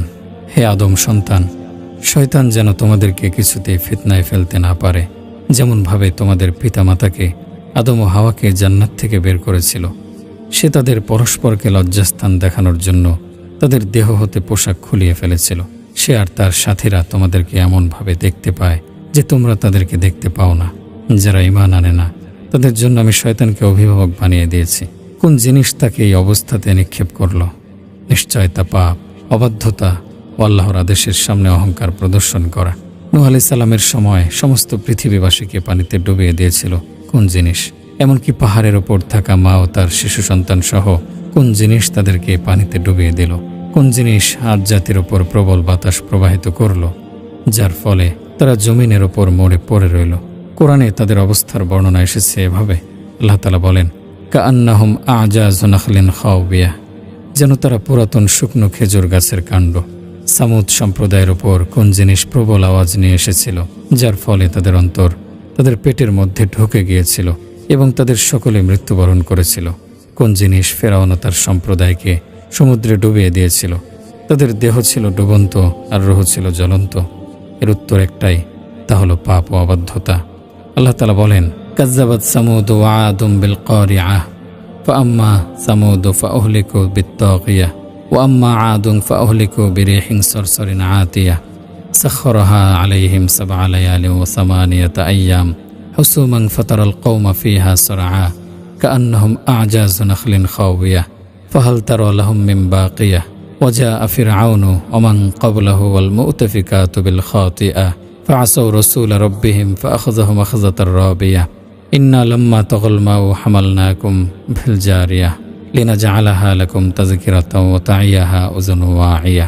সামুদ ও আদ সম্প্রদায় সজোরে আঘাতকারী কিয়ামতকে অস্বীকার করেছিল, আর সামুদ সম্প্রদায় তাদেরকে বিকট শব্দ দ্বারা ধ্বংস করা হয়েছিল। আর আদ সম্প্রদায় তাদেরকে ধ্বংস করা হয়েছিল প্রচণ্ড ঠান্ডা ঝঞ্ঝাবায়ু দ্বারা, যা তাদের উপর প্রবাহিত হয়েছিল 7 রাত 8 দিন বিরামহীনভাবে। তুমি দেখতে তারা পড়ে আছে ইতস্তত বিক্ষিপ্ত, যেন তারা পুরাতন শুকনো খেজুর গাছের কাণ্ড। তারপর তুমি কি তাদের জন্য কোনো অবশিষ্ট কিছু দেখতে পাও? ফেরাউন আর তার পূর্ববর্তীরা আর উল্টে দেয়া জনপদবাসীরা গুরুতর পাপে লিপ্ত ছিল। তারা তাদের প্রতিপালকের রাসূলকে অমান্য করেছিল। তখন তিনি তাদেরকে পাকড়াও করলেন, অত্যন্ত কঠিন পাকড়াও। যখন জলোচ্ছ্বাস হলো, অবশ্যই তখন আমি তোমাদেরকে নৌযানে আরোহণ করিয়েছি, যেন এই ঘটনাটিকে আমি তোমাদের জন্য শিক্ষাপ্রদ স্মারক করে রাখি, আর সংরক্ষণকারী কান তা সংরক্ষণ করে। কোন জিনিস তাদেরকে অবস্থার মধ্যে নিয়ে পতিত করেছিল? এর উত্তর একটাই, তা হলো পাপ ও অবাধ্যতা। কোন জিনিস লূত আলাইহিস সালামের সম্প্রদায়কে তাদের গ্রামসহ আসমান পর্যন্ত উঠিয়েছিল, এমনকি সেখান থেকে তাদের কুকুরের আওয়াজ পর্যন্ত শোনা গিয়েছিল।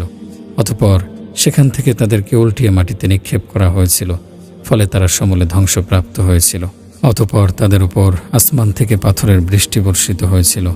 তাদের ব্যাপারটি নিয়ে একটু চিন্তা করো। আল্লাহ তাআলা বলেন, ফালাম্মা জাআ আমরুনা জাআলনা আলিয়াহা সাফিলাহা ওয়া আমতারনা আলাইহা হিজারাতাম মিন সিজ্জিলিম মামদুদ মুসাওয়ামাতান ইনদা রাব্বিকা ওয়া মা হিয়া মিনাজ জালিমিন বিবাঈদ।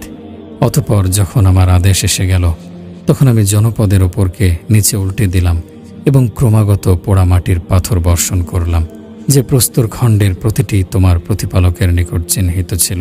জালিমদের জন্য এই শাস্তি বেশি দূরের ব্যাপার নয়। তাদের ধ্বংসের মূল কারণ কী ছিল? নিশ্চয় তা অত্যন্ত জঘন্যতম পাপ ও অপরাধ, আর তা হলো স্বাভাবিক নিয়মের বাইরে গিয়ে পুরুষে পুরুষে সমকামী হওয়া। তুমি কি জানো কোন জিনিসের কারণে শুআয়ব আলাইহিস সালামের জাতির ওপর প্রশান্তিদায়ক ছায়ার আকৃতিতে আযাবের মেঘ এসেছিল? অতঃপর যখন সেই মেঘ তাদের ওপরে এলো, তখন তাদের উপর তা আগুনের বৃষ্টি বর্ষণ করল। কোরআনের ভাষায় শুনুন, যখন তারা তাদের নবীর কথা মিথ্যা প্রতিপন্ন করল, তখন তাদের অবস্থা কি হলো? আল্লাহ তাআলা বলেন, ফাকাজ্জাবুহু ফাআখাযাহুম আযাবু ইয়াউমিজ যুল্লাহ ইন্নাহু কানা আযাবা ইয়াউমিন আযীম ইন্না ফী যালিকা লাআয়া ওয়া মা কানা আকসারুহুম মুমিনিন ওয়া ইন্না রাব্বাকা লাহুয়াল আজিজুর রহিম। অতঃপর তারা তাকে অস্বীকার করল, ফলে তাদেরকে এক মেঘাচ্ছন্ন দিবসের আযাব পাকড়াও করল। অবশ্যই তা ছিল এক মহাদিবসের আযাব। নিশ্চয় এতে অনেক নিদর্শন রয়েছে, আর তাদের অধিকাংশই মুমিন ছিল না। আর তোমার প্রতিপালক তিনি অবশ্যই মহাপ্রতাপশালী, বড়ই দয়ালু। কোন জিনিসের কারণে কারণ তার ঘরবাড়ি ধন সম্পদ সবকিছু সহকারে মাটির নিচে চাপা পড়েছিল? নিশ্চয় কারণ ছিল মুসার কওম ভুক্ত। অতঃপর সে তাদের উপর ঔদ্ধত্য প্রকাশ করে, অথচ আমি তাকে এমন ধনভাণ্ডার দান করেছিলাম যে নিশ্চয় তার চাবিগুলো একদল শক্তিশালী লোকের ওপর ভারী হয়ে যেত। স্মরণ করো যখন তার কওম তাকে বলল, দম্ভ করো না, নিশ্চয় আল্লাহ দাম্ভিকদের ভালোবাসেন না। আল্লাহ তাআলা বলেন, ওয়াইজা আরাদনা আন নুহলিকা ক্বরিয়াতান আমারনা মুত্রাফিহা ফাফাসাকু ফিহা ফাহাক্কা আলাইহাল কওলু ফাদাম্মারনাহা তাদমীরা। আর যখন আমি কোনো জনপদ ধ্বংস করার ইচ্ছা করি, তখন তার সম্পদশালীদেরকে সৎ কাজের আদেশ করি, অতঃপর তারা তাতে সীমা লঙ্ঘন করে, তখন তাদের উপর নির্দেশটি সাব্যস্ত হয়ে যায় এবং আমি তা সম্পূর্ণরূপে বিধ্বস্ত করি। মুসনাদে আহমদে এসেছে, আব্দুর রহমান বিন জুবায়ের তার পিতা থেকে বর্ণনা করে বলেছেন, যখন সাইপ্রাস বিজয় হলো এবং তার সম্প্রদায়কে বিচ্ছিন্ন করে দেয়া হলো, তখন তারা একে অপরের জন্য কান্না করছিল। তিনি বলেন, আমি তখন আবু দারদা রাদিয়াল্লাহু আনহুকে এক জায়গায় একাকী বসে বসে কাঁদতে দেখে বললাম, হে আবু দারদা, তুমি এমন সম্প্রদায়ের জন্য কাঁদছ কেন, যাদের ওপর আল্লাহ তাআলা ইসলামকে বিজয়ী করেছেন? তখন তিনি বললেন, ধিক তোমাকে হে জুবায়ের, সৃষ্টির মধ্যে যারা আল্লাহ তাআলার আদেশ অমান্য করে, তারা আল্লাহর নিকট কতই না নিকৃষ্ট ও দুর্বল। অথচ তারা ছিল এক শক্তিধর পরাক্রমশালী জাতি, তাদের ছিল বিস্তৃত রাজত্ব। তারা আল্লাহর আদেশ অমান্য করেছে, ফলে তাদের যে অবস্থা হওয়ার তেমনই হয়েছে। আল্লাহ তাআলা বলেন, এ হচ্ছে জনপদ সমূহের কিছু সংবাদ যা আমি তোমার কাছে বর্ণনা করছি। তা থেকে কিছু আছে বিদ্যমান এবং কিছু হয়েছে বিলুপ্ত। আর আমি তাদের ওপর জুলুম করিনি, বরং তারা নিজেদের ওপর জুলুম করেছে। তারপর যখন তোমার রবের নির্দেশ এলো, তখন আল্লাহ ছাড়া যেসব উপাস্যকে তারা ডাকত, তারা তাদের কোনো উপকার করেনি এবং তারা ধ্বংস ছাড়া তাদের আর কিছুই বৃদ্ধি করেনি। আর এরূপই হয় তোমার রবের পাকড়াও, যখন তিনি পাকড়াও করেন অত্যাচারী জনপদসমূহকে। নিঃসন্দেহে তার পাকড়াও বড় যন্ত্রণাদায়ক, কঠোর। এতে অবশ্যই নিদর্শন আছে তার জন্য যে আখিরাতের শাস্তিকে ভয় করে। এটা এমন দিন যেদিনের জন্য সব মানুষকে একত্র করা হবে। এটা হাজির হওয়ার দিন, আর নির্দিষ্ট কিছু কালের জন্যই আমি তা বিলম্বিত করছি। সেদিন যখন আসবে, তখন তার অনুমতি ছাড়া কেউ মুখ খুলতে পারবে না। তাদের কেউ হবে হতভাগা, আর কেউ হবে সৌভাগ্যবান। সরল পথের সন্ধানদাতা আল্লাহর শক্তিমত্তা দেখে আমার চিত্ত বিস্মিত হয়ে যায়। তিনি সৃষ্টিজীবের জন্য মৃত্যু নির্ধারণ করে রেখেছেন। ফলে কত মানুষের মৃত্যু হলো, কত জাতি বিনাশ হলো, আর কত দেশ ধ্বংস হলো, তার কি কোনো হিসেব আছে? কোথায় নমরুদ আর কোথায় কিনান? কোথায় সম্পদশালী আর পূর্বের রাজা প্রজারা?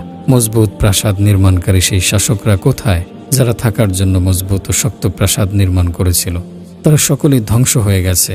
তাদের উঁচু মজবুত প্রাসাদ তাদের কোনো কাজে আসেনি। আল্লাহ তাদের সকলকেই পুনরুত্থিত করবেন এবং প্রত্যেক কর্মীকে তার কর্ম অনুযায়ী প্রতিদান দেয়া হবে।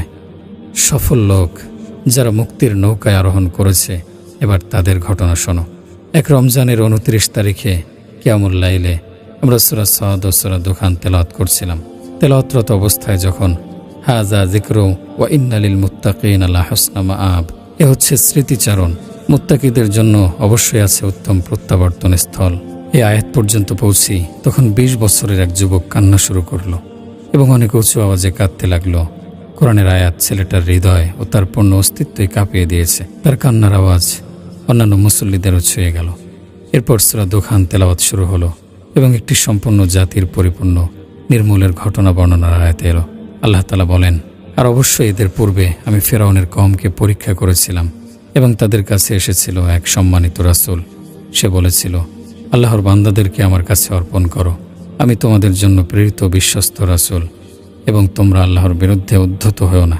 আমি তোমাদের নিকট উপস্থিত করছি স্পষ্ট প্রমাণ, আর তোমাদের প্রস্তরাঘাত থেকে আমি আমার রব ও তোমাদের রবের কাছে আশ্রয় চাচ্ছি।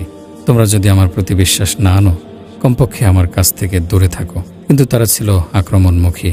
তখন সে তার পালনকর্তার নিকট দোয়া করল, এরা অপরাধী জাতি। তখন আমি বললাম, তুমি আমার বান্দাদেরকে নিয়ে রাতের বেলায় বের হয়ে পড়ো, তোমাদের পিছু ধাওয়া করা হবে, আর সমুদ্রকে স্থির থাকতে দাও। তারা এমন এক বাহিনী যারা নিমজ্জিত হবে। তারা ছেড়ে গিয়েছিল কত উদ্যান আর ঝর্ণা, শ্যামল শস্যক্ষেত, সুরম্য বাসস্থান আর নানা বিলাস সামগ্রী, যাতে তারা আনন্দ উপভোগ করত। এমনটাই হয়েছিল। অতঃপর আমি অন্য জাতির লোকদেরকে সেসবের উত্তরাধিকারী করে দিয়েছিলাম। আসমান আর জমিন তাদের জন্য কাঁদেনি, আর তাদেরকে একটু অবসরও দেয়া হয়নি। এই আয়াতগুলো শুনে আমাদের সেই সাথী কান্না আর ধরে রাখতে পারল না। সে হাউমাউ করে কাঁদতে লাগলো। এই আয়াতগুলোর প্রভাব এতই তীব্র যেগুলো মানুষের অন্তরকে নাড়িয়ে দেয়। এই আয়াতগুলোর মর্ম মানুষের শিরা উপশিরায় গিয়ে পৌঁছে। সূরা দুখানের শুরুর আয়াতগুলো আমাদেরকে এক মহা প্রতিশ্রুতির কথা স্মরণ করিয়ে দেয়, যেখানে আল্লাহ তাআলা পূর্ববর্তী জাতি ও পরবর্তী জাতিকে একত্র করেছেন। গুনাহ ও অবাধ্যতার সাগরে হাবুডুবু করতে থাকা লোকদের আলোচনা হয়েছে। আল্লাহ তাআলা বলেন, কদ খাসিরাল্লাযীনা কাযযাবু বিলিকাইল্লাহ হাত্তা ইযা জাআতহুমুস সাআতু বাগতাতান ক্বালু ইয়া হাসরাতানা আলা মা ফাররাতনা ফিহা ওয়া হুম ইয়াহমিলুনা আওজারহুম আলা যুহুরিহিম আলা সাআ মা ইয়াজিরুন। যারা আল্লাহর সাক্ষাৎ অস্বীকার করেছে তারা অবশ্যই ক্ষতিগ্রস্ত হয়েছে। এমনকি যখন হঠাৎ তাদের কাছে কিয়ামত এসে যাবে, তারা বলবে, হায় আফসোস, সেখানে আমরা যে ত্রুটি করেছি তার ওপর। তারা তাদের পাপসমূহ তাদের পিঠে বহন করবে। সাবধান, তারা যা বহন করবে তা কত নিকৃষ্ট। নেককার লোকদেরও আলোচনা এসেছে, যাদের নেক আমলগুলো তাদের সামনের পথকে আলোকিত করবে। আল্লাহ তাআলা বলেন, ইন্না ইয়াউমাল ফাসলি মিকাতুহুম আজমাইন ইয়াউমা লা ইগনি মাওলান আম মাওলান শাইআ ওয়া লা হুম ইউনসারুন ইল্লা মান রাহিমাল্লাহ ইন্নাহু হুয়াল আজিজুর রহিম। নিশ্চয় ফয়সালার দিনটি তাদের সকলের জন্য নির্ধারিত সময়। সেদিন এক বন্ধু অপর বন্ধুর কোনো কাজে আসবে না। এবং তারা সাহায্যপ্রাপ্ত হবে না। তবে আল্লাহ যার প্রতি রহম করবেন তার কথা আলাদা। তিনি মহাপরাক্রান্ত, বড়ই দয়ালু। আল্লাহ তাআলা ওই সকল অভিশপ্তদের জন্য কি ধরনের আযাব প্রস্তুত করে রেখেছেন, তার নিয়ামত প্রাপ্ত বান্দাদের জন্য তিনি কি পুরস্কারের ব্যবস্থা করেছেন। আল্লাহ তাআলা বলেন, ইন্না শাজারাতাজ যাক্কুম তাআমুল আসিম কালমুহলি ইয়াগলি ফিল বুতুন কাগলিল হামিম খুযুহু ফাআতিলুহু ইলা সাওয়াইল জাহিম সুম্মা সুব্বু ফাওকা রাসিহি মিন আযাবিল হামিম যুক ইন্নাকা আনতাল আজিজুল কারীম ইন্না হাযা মা কুনতুম বিহি তামতারুন। নিশ্চয় যাক্কুম বৃক্ষ হবে পাপীর খাদ্য, গলিত তামার মতো উদরসমূহে ফুটতে থাকবে, ফুটন্ত পানির মতো। বলা হবে, ওকে ধরো, অতঃপর তাকে জাহান্নামের মধ্যস্থলে টেনে নিয়ে যাও, তারপর তার মাথার ওপর ফুটন্ত পানির আযাব ঢেলে দাও। বলা হবে, তুমি আস্বাদন করো, নিশ্চয় তুমি সম্মানিত, অভিজাত। নিশ্চয় এটা তাই যে বিষয়ে তোমরা সন্দেহ করতে। এমন শাস্তির ব্যবস্থা আল্লাহ গুনাহ ও অবাধ্যতার সাগরে হাবুডুবু করতে থাকা লোকদের জন্য প্রস্তুত করেছেন। তাহলে যারা মুক্তির কিস্তিতে আরোহণ করেছে তাদের জন্য আল্লাহ কি ব্যবস্থা করে রেখেছেন। আল্লাহ তাআলা বলেন, ইন্নাল মুত্তাকিনা ফি মাকামিন আমিন ফি জান্নাতিন ওয়া আয়ুন ইয়ালবাসুনা মিন সুনদুসিন ওয়া ইস্তাবরাকিন মুতাকাবিলিন কাযালিকা ওয়া সাওয়াজনাহুম বিহুরিন আইন ইয়াদউনা ফিহা বিকুল্লি ফাকিহাতিন আমিন লা ইয়াযুকুনা ফিহাল মাউতা ইল্লাল মাউতাতাল উলা ওয়া ওয়াকাহুম আযাবাল জাহিম ফাদলাম মির রাব্বিক যালিকা হুয়াল ফাওজুল আযীম ফাইন্নামা ইয়াসসারনাহু বিলিসানিকা লাআল্লাহুম ইয়াতাযাক্কারুন ফারতাকিব ইন্নাহুম মুরতাকিবুন। নিশ্চয় মুত্তাকিরা থাকবে নিরাপদ স্থানে, বাগ বাগিচা ও ঝর্ণাধারার মধ্যে। তারা পরিধান করবে মেহি ও পুরু রেশমি বস্ত্র এবং তারা মুখোমুখি হয়ে বসবে। এরূপে ঘটবে, আর আমি তাদেরকে বিয়ে দেব ডাগর নয়নাহুরদের সাথে। সেখানে তারা প্রশান্ত চিত্তে সকল প্রকারের ফলমূল আনতে বলবে। প্রথম মৃত্যুর পর সেখানে তারা আর মৃত্যু আস্বাদন করবে না, আর তিনি তাদেরকে জাহান্নামের আযাব থেকে রক্ষা করবেন। তোমার রবের অনুগ্রহ স্বরূপ এটাই তো মহা সাফল্য। অতঃপর আমি তো তোমার ভাষায় কোরআনকে সহজ করে দিয়েছি যাতে তারা উপদেশ গ্রহণ করে। অতএব তুমি অপেক্ষা করো, তারা অপেক্ষাকারী। এই আয়াতগুলো উপরে উল্লেখিত আমাদের সেই সাথীর মধ্যে এমন ক্রিয়া সৃষ্টি করল যার ফলে সে এত পরিমাণে কাঁদল যে অন্যান্য মুসল্লিরা তার ব্যাপারে আশঙ্কা করতে লাগলো। যখন সালাত শেষ হলো তখন সকলে তার পাশে জড়ো হয়ে তাকে সান্ত্বনা দিতে লাগলো এবং তাকে আল্লাহর দয়া অনুগ্রহের কথা শোনাতে লাগলো। আমি যুবকটির সাথে কথা বললাম, তখনও সে কাঁদছিল। সে বলল, আল্লাহর শপথ, আমি আল্লাহ তাআলার ব্যাপারে অনেক লজ্জিত। অনেক বছর আমি তার অবাধ্যতা ও নাফরমানি করেছি, অথচ তিনি আমাকে দেখেছেন। এই রমজানের পূর্বে আমি কখনো সিয়াম পালন করিনি এবং সালাত আদায় করিনি। এই রমজানই প্রথম আমি সিয়াম পালন করেছি, সালাত আদায় করছি। ইতিপূর্বে আমরা সর্বদাই নাফরমানের কাজে লিপ্ত থাকতাম, নেশা করতাম, ফাহিশা কাজে লিপ্ত হতাম, ধূমপান করতাম, রাতভর নাচের আসরে সময় কাটিয়ে সে অবস্থায় ঘুমিয়ে যেতাম। ছোট বড় এমন কোনো গুনাহ বাকি নেই যা আমরা করিনি। এটাকে কি জীবন বলে? আমি অবস্থাতেই ছিলাম। অতঃপর রমজানের 2 দিন পূর্বে আমার বন্ধুরা আমার নিকট এলো। আমি তাদের জন্য নেশার বস্তু প্রস্তুত করলাম। আমি তাদেরকে নিয়ে গিটার বাজাতাম ও গান করতাম। আমরা ছিলাম 4 জন। আমাদের 2 বন্ধু বলল, আমরা আসলে জীবনের প্রতি ক্লান্ত হয়ে পড়েছি। এখন সময় এসেছে জীবনের প্রকৃত অর্থ কি তা খুঁজে বের করার। আমরা আমাদের জীবনের যথেষ্ট সময় নষ্ট করে ফেলেছি। ওই দিন আমরা এশার সালাত মসজিদে গিয়ে জামাতের সাথে আদায় করলাম। আমরা ইচ্ছা করলাম এটা আমাদের সত্য পথে চলার প্রথম দিন হবে এবং ধ্বংস ও নাফরমানের শেষ রাত হবে। হ্যাঁ, সেটাই আমাদের জীবনের শুরু ও শেষ হলো। যুবকটি বলে, অতঃপর আমি এবং আমার এক বন্ধু মদ ও নেশাদ্রব্য প্রস্তুত করতে লাগলাম, আর অপর 2 জন তাদের পথে চলে গেল। আমাদের চোখের সামনে একজন মজা করে গাড়িকে ডানে বামে করে চালাতে লাগলো, আর গাড়িতে গতি ছিল প্রচুর। কিছুক্ষণ পর সে নিয়ন্ত্রণ হারিয়ে রাস্তার বাইরে গাড়ি নিয়ে পড়ে গেল। সাথে সাথে গাড়িটি চূর্ণ বিচূর্ণ হয়ে গেল। বিষয়টা আমাদের চোখের সামনেই ঘটে গেল। আমরা দৃশ্যটি দেখলাম এবং প্রচণ্ড এক আওয়াজ শুনলাম।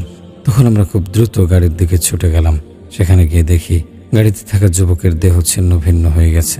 তাদের খণ্ডিত দেহ থেকে রক্ত প্রবাহিত হচ্ছে। তাদের রূহ আল্লাহর দরবারে চলে গেছে। আল্লাহ বলেন, ওয়াজাত সাকরাতুল মাউতি বিল হাক্কি যালিকা মা কুনতা মিনহু তাহিদ। আর মৃত্যুর যন্ত্রণা যথাযথই আসবে, যা থেকে তুমি পালায়ন করতে চাইতে। অন্য এক আয়াতে আল্লাহ বলেন, কুল ইন্নাল মাউতাল্লাযী তাফিররুনা মিনহু ফাইন্নাহু মুলাকীকুম সুম্মা তুরাদ্দুনা ইলা আলিমিল গায়বি ওয়াশ শাহাদাতি ফায়ুনাব্বিউকুম বিমা কুনতুম তা'মালুন, বলো যে মৃত্যু হতে তোমরা পলায়ন করছো তা অবশ্যই তোমাদের সাথে সাক্ষাৎ করবে। তারপর তোমাদেরকে অদৃশ্য ও দৃশ্য সম্পর্কে পরিজ্ঞাত আল্লাহর কাছে ফিরিয়ে নেওয়া হবে। তারপর তিনি তোমাদেরকে জানিয়ে দেবেন যা তোমরা করতে। অন্য এক আয়াতে আল্লাহ বলেন, কুল্লু নাফসিন যায়িকাতুল মাউত ওয়া ইন্নামা তুওয়াফাউনা উজুরাকুম ইয়াওমাল কিয়ামাহ ফামান যুহজিহা আনিন নারি ওয়া উদখিলাল জান্নাতা ফাকাদ ফাজ ওয়া মাল হায়াতুদ দুনিয়া ইল্লা মাতাউল গুরুর। প্রতিটি প্রাণী মৃত্যুর স্বাদ গ্রহণ করবে, আর অবশ্যই কিয়ামতের দিনে তাদের প্রতিদান পরিপূর্ণভাবে দেয়া হবে। সুতরাং যাকে জাহান্নাম থেকে দূরে রাখা হবে এবং জান্নাতে প্রবেশ করানো হবে সেই সফলতা পাবে। আর দুনিয়ার জীবন শুধু ধোঁকার সামগ্রী।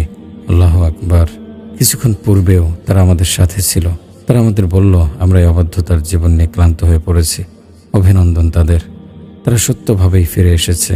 তারা মসজিদ থেকে জামাতের সাথে এশার সালাত আদায় করার পর ভালো একটি অনুভূতি নিয়ে বের হয়েছিল। আমাদের নবী সাল্লাল্লাহু আলাইহি সাল্লাম বলেন, যে ব্যক্তি জামাতের সাথে এশার সালাত আদায় করে সকাল পর্যন্ত সে আল্লাহ তাআলার জিম্মায় থাকে। ছেলেগুলো রাতের প্রথম অংশেও জীবিত ছিল, কিন্তু তারা আর সকাল করতে পারল না। যুবকটি বলে, আমি তখন আমার সাথে যে সাথীটি ছিল তাকে কাঁদতে কাঁদতে বললাম, আমরাও যদি তাদের সাথে থাকতাম তাহলে আজ আমাদের অবস্থা কি হতো? আমরা কিভাবে আল্লাহর সামনে দাঁড়াবো, আল্লাহর সাথে সাক্ষাৎ করব? আমরা কি নেশাগ্রস্ত অবস্থায় তার সাথে সাক্ষাৎ করতাম না? আমাদের সাথে কি তখন মদ ও সিগারেট থাকতো না? কত রাত আমরা নেশাগ্রস্ত আর ফাহিশা কাজের মধ্যে কাটিয়ে দিলাম, অথচ তিনি তো আমাদের সবকিছুই দেখছেন। যুবক ছেলেটি তার ও তার বন্ধুর ঘটনা বলছিল আর কাঁদছিল, আর দুগাল বেয়ে অশ্রু গড়িয়ে পড়ছিল। আমি মনে মনে বললাম, এমন অশ্রুর জন্য তোমাকে অভিনন্দন। যারা মুক্তির কিস্তিতে আরোহণ করতে চায় তাদের অবস্থা এমনই হয়ে থাকে। যুবকটি বলতে শুরু করলো, হায় আমার লজ্জা, আমি কিভাবে মুক্তি পাব? তিনি কি আমাকে গ্রহণ করবেন? আমার এত অপরাধের পরও কি তিনি আমাকে কবুল করবেন, আমার গুনাহ মাফ করবেন? তখন আমি তাকে সান্ত্বনা দিলাম এবং যারা তাওবা করে তাদের জন্য যে সকল সুসংবাদ রয়েছে আমি সেগুলো তাকে শোনালাম। তাকে বললাম, নিশ্চয় তাওবার মাধ্যমে পূর্বের সকল গুনাহ মাফ হয়ে যায়। আল্লাহ বলেন, ওয়া ইন্নী লাগাফফারুল লিমান তাবা ওয়া আমানা ওয়া আমিলা সলিহান সুম্মা ইহতাদা। আর অবশ্যই আমি তার প্রতি ক্ষমাশীল যে তাওবা করে, ঈমান আনে এবং সৎকর্ম করে, অতঃপর সৎ পথে চলতে থাকে। রাসূল সাল্লাল্লাহু আলাইহি সাল্লাম বলেন, ইসলাম তার পূর্বের সবকিছু মিটিয়ে দেয় আর তাওবা তার পূর্বের সকল গুনাহ মিটিয়ে দেয়। তাকে বললাম, আত-তাইবু মিন যামবি কামান লা যামবালা। গুনাহ থেকে তাওবাকারী ব্যক্তি নিষ্পাপ মানুষের মতো হয়ে যায়। তাকে আরো বললাম, আল্লাহ বলেন, ইল্লা মান তাবা ওয়া আমানা ওয়া আমিলা আমালান সালিহান ফাউলাইকা ইউবাদদিলুল্লাহু সাইয়্যাতিহিম হাসানাতিন ওয়া কানাল্লাহু গফুরুর রহিমা। তবে যে তাওবা করে, ঈমান আনে এবং সৎকর্ম করে, পরিণামে আল্লাহ তাদের পাপগুলোকে পুণ্য দ্বারা পরিবর্তন করে দেবেন। আল্লাহ অতীব ক্ষমাশীল, পরম দয়ালু। তাকে বললাম, তাওবা করলে আল্লাহর মতো অন্য কেউ খুশি হন না। তাকে সুসংবাদ দিলাম, ইন্নাল্লাহা ইউহিব্বুত তাওয়াবিনা ওয়া ইউহিব্বুল মুতাতাহহিরিন। নিশ্চয় আল্লাহ তাওবাকারীদের ভালোবাসেন এবং ভালোবাসেন অধিক পবিত্রতা অর্জনকারীদের। যুবকটি 2 দিন পূর্বে উমরা পালনের জন্য এসেছে। 29 রমজান সে হারামে কিয়ামুল লাইলে উপস্থিত হয়েছে। জীবনে প্রথমবারের মতো সে বাইতুল্লাহ দেখেছে। সে কিছুটা শান্ত হওয়ার পর আমি তাকে বললাম, এখন যাও, এরপর থেকে সালাত আদায়ের ব্যাপারে যত্নবান হবে। আল্লাহর শুকরিয়া আদায় করো, তিনি তোমার হায়াতকে দীর্ঘ করে দিয়েছেন এবং তোমাকে তওবা করার সুযোগ দিয়েছেন। তিনি বললেন, আলহামদুলিল্লাহ, সমস্ত প্রশংসা ওই আল্লাহর, যিনি আমাদের তওবা করার সুযোগ দিয়েছেন এবং গুনাহগার অবস্থায় মৃত্যু দেননি। আমি বললাম, এখন থেকে সর্বদা খারাপ বন্ধুদের এড়িয়ে চলবে, তাদের সাথে কখনো মিশবে না। এর পরিবর্তে ভালো মানুষদের সাথে বন্ধুত্ব করো, তাদের সাথে চলাফেরা ওঠা বসা শুরু করো এবং মুক্তির কিস্তিতে আরোহণ করো। আমি কয়েকদিন পর তোমার সাথে সাক্ষাতের অপেক্ষায় থাকব। ইনশাআল্লাহ ঈদের পর তোমার সাথে কথা বলার জন্য অপেক্ষায় থাকব। ঈদের কয়েকদিন পর তুমি আমার সাথে যোগাযোগ করবে। আমার সাথে পরে দেখা করার ওয়াদা দিয়ে সে চলে গেল।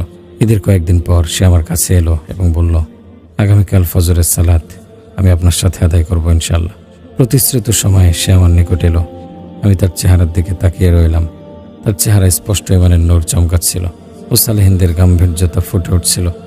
আমি তখন বললাম, আল্লাহ সত্য বলেছেন, আওয়ামান কাইনা মাইতান ফাহিয়ানাহু ওয়া জাআলনা লাহু নূরান ইয়ামশি বিহি ফিন-নাসি কামান মাসালুহু ফিয-যুলুমাতি লাইসা বিখারিজিম মিনহা কাযালিকা যুয়্যিনা লিল কাফিরিন মা কানু ইয়ামালুন। যে ব্যক্তি মৃত ছিল তাকে আমি জীবিত করলাম তার জন্য আলোর ব্যবস্থা করলাম, যার সাহায্যে সে মানুষের মাঝে চলাফেরা করে। সে কি তার মতো যে অন্ধকারে নিমজ্জিত, যা থেকে সে কখনো বেরিয়ে আসতে পারবে না? এটা এজন্য যে কাফিররা যা করছে তা তাদের জন্য চাকচিক্যময় করে দেওয়া হয়েছে। এরপর যখন সে কথা বলছিল তখন তার কথা থেকে প্রশান্ত ভাব ফুটে উঠছিল। প্রথম যে কথাটা সে আমাকে বলল তা হলো, ফজরের সালাত কতই না সুন্দর, ফজরের সালাতের তেলাওয়াত বড় মনোমুগ্ধকর। আমি তখন মনে মনে বললাম, সুবহানাল্লাহ, গতকাল যার কাছে গান আর গিটারের সুর প্রিয় ছিল, আজ সালাত ও কোরআনের তেলাওয়াত প্রিয় হয়ে গেল। সে বলল, আমি আমার পুরনো দুই বন্ধুকে নিয়ে এসেছি যারা মুক্তির নৌকায় আরোহণ করতে চায়। তারা ধ্বংস আর নোংরা জীবনের প্রতি ক্লান্ত আর অতিষ্ঠ হয়ে গেছে। আমি তাদেরকে বললাম, কিভাবে এবং কখন তোমাদের ধ্বংসের জীবন শুরু হয়েছিল বলো আমাকে। একজন বলে, আমি যখন মাধ্যমিকে ভর্তি হলাম তখন থেকে আমার ধ্বংসের পথে হাঁটা শুরু। প্রথমে সিগারেট, তারপর গল্পের বন্ধু, তাদের সাথে রাত জাগা, সালাতের প্রতি অনীহা সৃষ্টি হওয়া, সালাত ছেড়ে দেয়া, তারপর হাসিস, মদ্যপান করা, অশ্লীল কাজ করা, তারপর বিভিন্ন দেশে অশ্লীলতা ও গুনাহের কাজের জন্য সফর শুরু করা। এভাবে 7টি বছর কেটে যায়। ওয়ালাউলা নি'মাতু রাব্বি লাকুনতু মিনাল মুহদারিন। আমার রবের অনুগ্রহ না থাকলে আমিও তো জাহান্নামে হাজিরকৃতদের একজন হতাম। আল্লাহ তাআলা আমাদের থেকে কি চান? আমরা কত রাত গুনাহ, অশ্লীলতা, নাফরমানের মধ্যে কাটিয়ে দিলাম। হয় আমাদের প্রভুর সামনে আমাদের লজ্জা। আমি বললাম, আল্লাহর শুকরিয়া যে তিনি তোমাদেরকে সরল পথে ফিরিয়ে এনেছেন। তুমি এখন থেকে আল্লাহর পথে অটল থাকবে।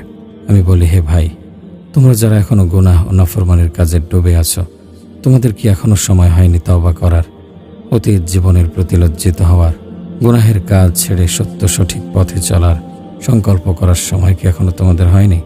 আমরা কি তোমাদের দেখব যে তোমরা আগে ভাগে সালাতে চলে আসছো, নাকি তোমরা তোমাদের এই অন্ধকার পথেই থেকে যাবে আর ঢেউ তোমাদের আরো মাঝ দরিয়ায় নিয়ে যাবে?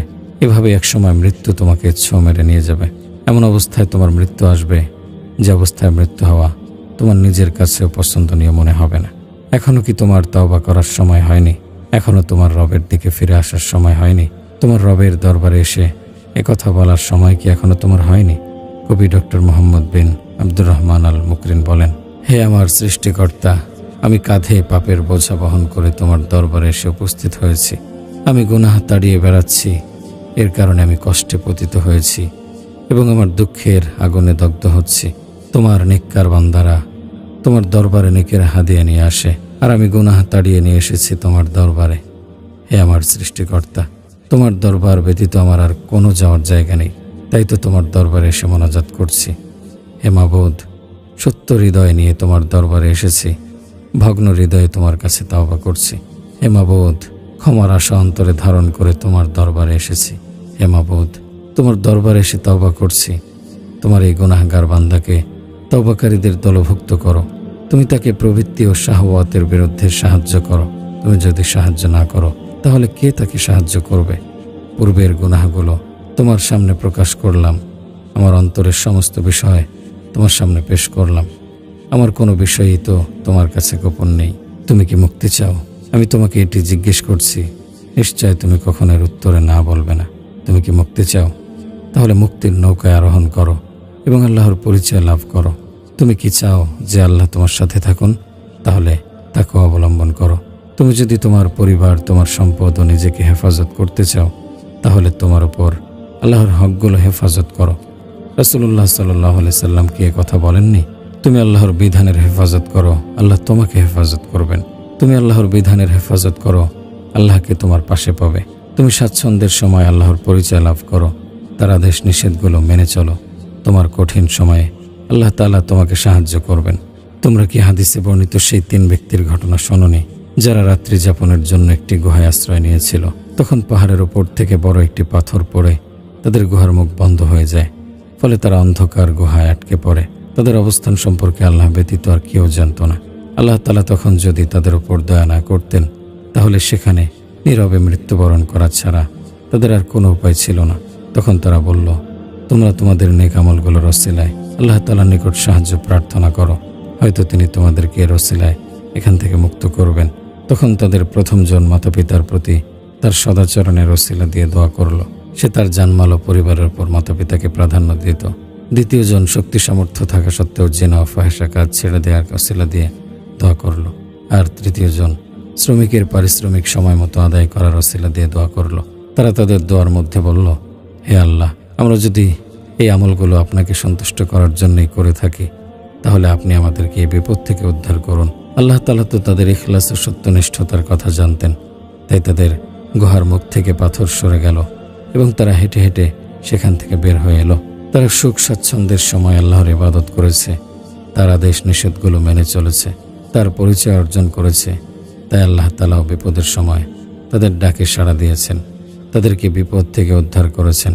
তোমরা তোমাদের নেক আমলগুলোর ওসিলা দিয়ে আল্লাহর নিকট দোয়া করো। এমন কোনো আমল কি আমাদের আছে যার ওসিলায় আমরা আমাদের বিপদের সময় দোয়া করব? কোনো পাহাড়ের গুহায় আটকে গেলে অথবা মরুভূমিতে বা কোনো গহীন জঙ্গলে পথ হারিয়ে ফেললে যে আমলের ওসিলায় আমরা আল্লাহর নিকট দোয়া করব।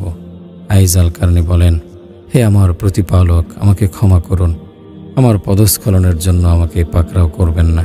হে আমার রব, দয়া করে আমি যে গুনাহ করেছি সেগুলো মাফ করুন। বিপদ মুসিবত থেকে রক্ষা পাওয়ার জন্য আমরা আল্লাহকে কত ডাকি, যখন বিপদ মুসিবত দূর হয়ে যায় তখন আমরা তাকে ভুলে যাই। সমুদ্রে আমাদের জাহাজ উদ্ধারের জন্য আমরা তাকে ডাকি, আর যখন তীরে পৌঁছি তখন তার অবাধ্যতা করি। আমরা আকাশপথে নিরাপদে ও শান্তভাবে ভ্রমণ করি, কিন্তু নিচে পড়ে যাই না, কারণ আল্লাহ আমাদের হেফাজত করেন। ইবনুল কাইয়িম রাহমাতুল্লাহি আলাইহি বলেন, মানুষ যখন মানুষের প্রতি ভরসা করে, তাদের মাধ্যমে শক্তি সামর্থ্য অর্জন করে, তখন তুমি তোমার প্রতিপালক আল্লাহ তাআলার প্রতি ভরসা করো, তার মাধ্যমে শক্তি সামর্থ্য অর্জন করো। মানুষ যখন দুনিয়া পেয়ে খুশি হয়, তুমি তখন আল্লাহকে নিয়ে আল্লাহকে পেয়ে খুশি হও। মানুষ যখন তাদের বন্ধু বান্ধবদের নিয়ে অন্তরঙ্গ হয়, তুমি তখন আল্লাহ তাআলার সাথে অন্তরঙ্গ হও। তারা যখন তাদের রাজা বাদশাহ ও বড় বড় লোকদের সাথে পরিচিত হয়, তাদের কাছ থেকে কিছু পাওয়ার আশায়, তাদের কাছে একটু সম্মানের আশায়, একটু বড় পদ পাওয়ার আশায় তাদের নৈকট্য অর্জন করে, তখন তুমি আল্লাহ তাআলার সাথে পরিচিত হও, তার নৈকট্য অর্জন করো, তার নিকট প্রিয় হও, তার সামনে নিজেকে সঁপে দাও। তাহলে এর মাধ্যমে তুমি সীমাহীন সম্মান আর মর্যাদার অধিকারী হতে পারবে। যেমনইভাবে আল্লাহ বলেন, মান কানা ইউরিদুল ইজ্জাতা ফালিল্লাহিল ইজ্জাতু জামিআ। কেউ যদি সম্মান চায় তবে তা যেন আল্লাহর কাছেই চায়, কেননা সকল সম্মান আল্লাহরই। অন্য আয়াতে আল্লাহ বলেন, ওয়ালিল্লাহিল ইজ্জাতু ওয়া লিরাসূলিহি ওয়া লিল মুমিনিনা ওয়ালাকিন্নাল মুনাফিকিনা লা ইয়ালামুন। সকল মর্যাদা তো আল্লাহর, তার রাসূলের ও মুমিনদের, কিন্তু মুনাফিকরা তা জানে না। পরিশেষে বলছি, হে ভাই, আল্লাহ তোমার মধ্যে বরকত দান করুন। ইন্না লিত-তাওবাতি বাবান আরদু মা বাইনা মিসরাইহি মা বাইনাল মাশরিকি ওয়াল মাগরিব। নিশ্চয় তওবার এমন দরজা রয়েছে যার দুই কপাটের মাঝের প্রশস্ততা হলো পূর্ব ও পশ্চিমের মাঝের প্রশস্ততার সমান। অন্য রিওয়ায়াতে এসেছে, আল্লাহ তাআলা পশ্চিম দিকে একটি দরজা স্থাপন করেছেন যার প্রশস্ততা 70 বছরের পথ পরিমাণ। পশ্চিম দিক থেকে সূর্য উদিত হওয়া পর্যন্ত সে দরজা বন্ধ হবে না। সুতরাং সে দরজা খোলা থাকবে, তাহলে তুমি কি এখনো তাতে প্রবেশ করবে না? আল্লাহ তাআলা তোমাকে হেফাজত করুন। আল্লাহ তাআলা ডেকে বলেন, ইয়া ইবাদি ইন্নাকুম তুখতিউনা বিল্লাইলি ওয়ান নাহার ওয়া আনা আগফিরুয যুনুবা জামিআ ফাস্তাগফিরুনি আগফির লাকুম। হে আমার বান্দা, তোমরা রাত দিন ভুল করতে থাকো, গুনাহ করতে থাকো, আর আমি সকল গুনাহ ক্ষমা করে থাকি। সুতরাং তোমরা আমার নিকট ক্ষমা প্রার্থনা করো, আমি তোমাদের ক্ষমা করে দেব। হে ভাই, তুমি কি আল্লাহর এই আহ্বান শুনেছ? তাহলে কেন তওবা করছো না? কেন তার নিকট ক্ষমা প্রার্থনা করছো না? আর একটু শোনো, ইন্নাল্লাহা ইয়াবসুতু ইয়াদাহু বিল-লাইলি লিয়াতুবা মুসিউন নাহার ওয়া ইয়াবসুতু ইয়াদাহু বিন-নাহারি লিয়াতুবা মুসিউল লাইল হাত্তা তাতলুআ আশ-শামসু মিন মাগরিবিহা। রাতে আল্লাহ তার স্বীয় করুণার হস্ত সম্প্রসারিত করেন, যেন দিবসের অপরাধী তার প্রতি ধাবিত হয়ে তার নিকট তওবা করে। অনুরূপভাবে দিবসে তিনি স্বীয় হাত সম্প্রসারিত করেন, যেন রাতের অপরাধী তার প্রতি ধাবিত হয় ও তার নিকট তওবা করে। আল্লাহ কাকুতি মিনতি ও ক্ষমা প্রার্থনাকে পছন্দ করেন। তাহলে তুমি কেন তার নিকট ক্ষমা প্রার্থনা করো না? কেন তার নিকট কাকুতি মিনতি করো না? আল্লাহর দরবারে মিনতি করে বলো, আল্লাহুম্মা জাআলনি মিনাত তাওয়াবিনা ওয়া জাআলনি মিনাল মুতাতাহহিরিনা ওয়া জাআলনি মিনাল্লাযীনা লা খাউফুন আলাইহিম ওয়া লা হুম ইয়াহজানুন। হে আল্লাহ, আপনি আমাকে তওবাকারীদের অন্তর্ভুক্ত করুন এবং আমাকে পবিত্রতা অর্জনকারীদের দলভুক্ত করুন, যাদের কোনো ভয় নেই এবং যারা দুঃখিত হবে না। কবি জামালউদ্দিন সরসরের ভাষায় তুমি বলো, আমি নিজের পদস্খলনের জন্য দুঃখিত এক বান্দা, গুনাহ ও পদস্খলনের কারণে যে চিন্তিত অস্থির, আমি গুনাহের অতল সমুদ্রে ডুবন্ত এক বান্দা। আমি চিৎকার করে সাহায্যকারীকে ডাকছি, হয়তো সাড়াদানকারী একজনকে পেয়ে যাব। হায় আফসোস বিগত জীবনের উপর, যে জীবনে গুনাহ ব্যতীত অন্য কোনো আমল কখনো করিনি। আমি এক নিরুপায় বান্দা, আপনার ক্ষমা চাই। আর যে আপনার সন্তুষ্টি চায় সে কখনো নিরাশ ফিরে যায় না। আজকের আলোচনা শেষ করার পূর্বে আমি আপনাদেরকে ছোট্ট একটি চিঠি পড়ে শোনাব, যেটা কেউ একজন আমাকে দিয়েছে। শেখ, আমি একজন মুসলমানের সন্তান, কিন্তু আমি সালাত আদায় করি না এবং সিয়াম পালন করি না। আমি একজন কাফের, আমি ইসলামের অর্থও জানি না। আজ আমি আল্লাহ তাআলাকে সামনে রেখে, আপনাকে সামনে রেখে এবং উপস্থিত সকলকে সামনে রেখে আমার তাওবার ঘোষণা করছি। আল্লাহ আপনাদের সকলকে উত্তম বিনিময় দান করুন। আমি চাই এখানে সকলের উপস্থিতিতে কালেমায়ে শাহাদাত পড়া হোক। সকলের সাথে আমিও কালেমা পড়ব। আশহাদু আল্লা ইলাহা ইল্লাল্লাহু ওয়া আশহাদু আন্না মুহাম্মাদান রাসূলুল্লাহ। আমি সাক্ষ্য দিচ্ছি যে আল্লাহ ব্যতীত অন্য কোনো মাবুদ নেই, এবং আমি সাক্ষ্য দিচ্ছি যে মুহাম্মদ আল্লাহর রাসূল। আল্লাহুম্মা জাআলনি মিনাত তাওয়াবিনা ওয়া জাআলনি মিনাল মুতাতাহহিরিনা। হে আল্লাহ, আপনি আমাকে তাওবাকারীদের অন্তর্ভুক্ত করুন এবং আমাকে পবিত্রতা অর্জনকারীদের দলভুক্ত করুন। আমি যেন হকের ওপর অটল ও দৃঢ়পথ থাকতে পারি। হে আল্লাহ, তোমার দয়া অনুগ্রহের মাধ্যমে আমাদের গাফলতের ঘুম ভেঙে দাও। আমাদের মৃত অন্তরগুলো নিজ ফজল ও করমে জীবিত করে দাও। আমাদেরকে ক্ষমা করে দাও। হে আল্লাহ, আমাদেরকে আবরার ও সাদেকিনদের পথে পরিচালিত করুন। আপনার নির্বাচিত উত্তম বান্দাদের অন্তর্ভুক্ত করে নিন। আমাদেরকে দুনিয়া ও আখিরাতে উত্তম বিনিময় দান করুন এবং আমাদেরকে জাহান্নামের আগুন থেকে হেফাজত করুন। হে আল্লাহ, আপনি তওবাকারীদের তওবা কবুল করুন, গুনাহগারদের গুনাহগুলো ক্ষমা করুন, পথভ্রষ্ট ও দিশেহারাদের সঠিক পথ দেখান। হে আল্লাহ, আমাদের উপস্থিত অনুপস্থিত মৃত জীবিত সকলকে ক্ষমা করুন। আমিন।